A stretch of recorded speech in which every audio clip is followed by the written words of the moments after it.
सुप्रभात क्लास 9। कल रसखान के जीवन चरित्र के बारे में बता रहे थे आप लोगों को कि रसखान कौन थे, उनका जन्म कहाँ हुआ, और उससे प्रश्न बनाने को दिए थे। आप लोग बनाए भी होंगे। आज हम लोग इसका पहला सवैया का अर्थ जानेंगे। इस सवैया में रसखान ने श्री कृष्ण के प्रति अपने समर्पण की भावना को दर्शाने का पूरी तरह से प्रयास किया है, और उनके साथ उनका इतना अधिक घनिष्ठ संबंध वो बना चुके हैं कि किसी भी रूप में वो वहीं रहने का प्रयास करते हैं। रहने का प्रयास क्या करते हैं कि उनकी इच्छा है कि वो वहीं पर रहें। अब इसमें वो कहते हैं कि मानुष हो तो वही रसखानी बसो ब्रज गोकुल गाँव के ग्वारन, जो पशु हो तो कहा बस मेरो चरो नित्यानंद की धेनु मझारन। अपनी इच्छा व्यक्त करते हुए रसखान कहते हैं कि चाहे जिस रूप में भी प्रभु की समीपता उन्हें मिले वो उन्हें स्वीकार्य है। यानी मनुष्य के रूप में यदि मिले तो वो वहीं ब्रज के गोकुल गांव में रहना पसंद करेंगे, गोकुल के ग्वालों के बीच में रहना पसंद करेंगे।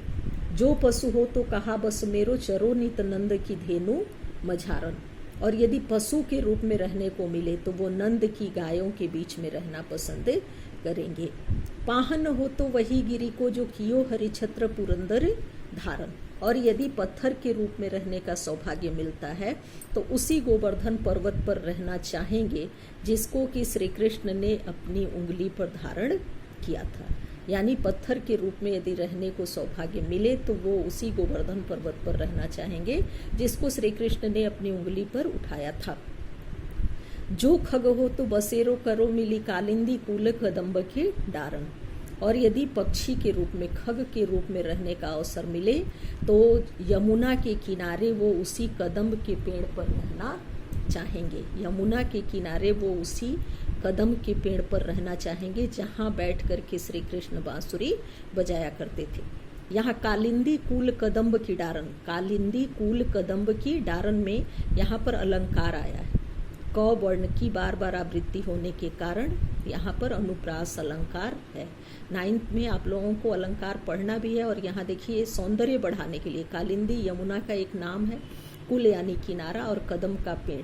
तो यहाँ यमुना के किनारे कदम का पेड़ यदि कवि ने लिखा होता तो वो काव्य में सौंदर्य नहीं आता, काव्य में वो चमत्कार नहीं आता जो दिखाने को यहाँ पे प्रयास हुआ है कि कालिंदी कूल कदम्ब की डारन, यानी पक्षी के रूप में मेरा जन्म हो तो वहीं मैं रहूं, या मेरी जो इच्छा है कि मैं वहाँ रहना चाहता हूँ उस जमुना के किनारे, उस कदम के पेड़ पर जहाँ बैठ कर के श्री कृष्ण बांसुरी बजाया करते थे। अब फिर से सुनिए कि प्रस्तुत जो ये सवैया है इसमें रसखान ने श्री कृष्ण के प्रति अपनी अनन्य भक्ति को दर्शाने का प्रयास किया है, और इसी में मनुष्य के रूप में वो वहीं रहना चाहते हैं जो श्री कृष्ण का क्षेत्र है ब्रज गोकुल, और पशु के रूप में भी वो नंद की गायों के बीच में रहना चाहते हैं। पत्थर के रूप में उनको उस गोवर्धन पर्वत पे रहना पसंद है जिसको कि श्री कृष्ण ने अपनी उंगली से स्पर्श किया था, यानी अपनी उंगली पर धारण किया था।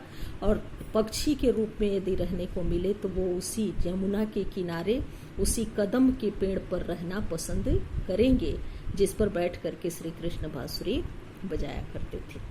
तो प्रथम सवैये का अर्थ, प्रथम जो सवैया है इसका अर्थ आप सुंदर ढंग से पहले तो पढ़ेंगे, और पढ़ने के बाद कि फिर से सुन लीजिए कि रसखान की क्या इच्छा है। तो मनुष्य के रूप में वो क्या करना चाहते हैं, पशु के रूप में वो क्या करना चाहते हैं, और पत्थर के रूप में वो रहें तो कहाँ रहना चाहते हैं, और पक्षी के रूप में रहें तो कहाँ रहना चाहते हैं। ये चारों चीज़ों का अर्थ आप लिखेंगे, और फिर दूसरा जो सवैया है इसका अगले दिन बताएंगे।